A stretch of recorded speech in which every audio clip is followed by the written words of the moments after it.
3 beses akong sinabihan ng cashier na, "Welcome back, sir." Kahit 4 na taon na akong nagtatrabaho sa abroad at ngayon lang ulit ako nakapasok sa supermarket na yon. Pero nang sabihin niya kung sino ang madalas kong kasama raw ay, "Hello po, Ate Ann.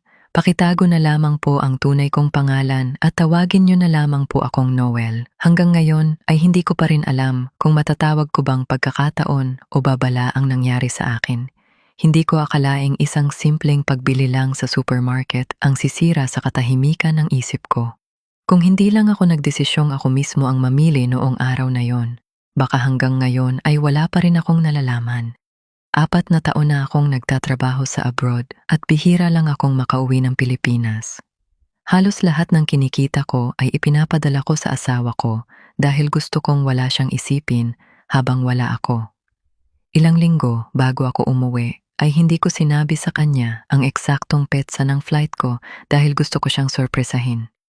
Pagdating ko sa bahay ay wala siya kaya naisip kong dumaan muna sa supermarket para bumili ng mga pagkain. Pagpasok ko pa lang sa loob ay ngumiti agad sa akin ang cashier at sinabi niyang, "Welcome back, sir. Ang tagal niyo pong nawala." Napangiti rin ako dahil inisip kong baka napagkamalan lang niya ako. Pero bago pa ako makapagsalita ay sinabi niyang nagtataka raw siya kung bakit ngayon lang ako bumalik gayong halos linggo-linggo raw niya akong nakikitang namimili roon.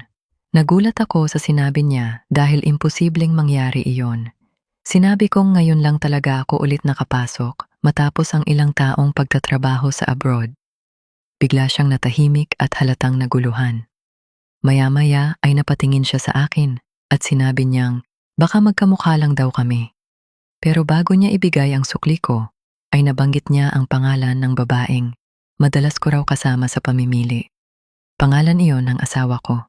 Sinabi pa niyang akala niya ay mag-asawa kaming 3 dahil lagi raw kaming nakikitang magkasama noon. Para akong binuhusan ng malamig na tubig. Hindi ko na alam kung ano ang dapat kong itanong. Hindi ko rin ipinahalata ang nararamdaman ko dahil ayokong magdulot ng eksena sa loob ng supermarket. Tahimik akong umuwi pero hindi na nawala sa isip ko ang mga salitang narinig ko. Simula noon, bawat maliit na detalye sa bahay ay parang may ibang kahulugan na. Hindi ko pa alam ang buong katotohanan, pero alam kong may dahilan kung bakit sigurado ang cashier sa taong sinasabi niya. Ate Ann, kung kayo po ang nasa sitwasyon ko, babalikan niyo po ba ang cashier para magtanong pa?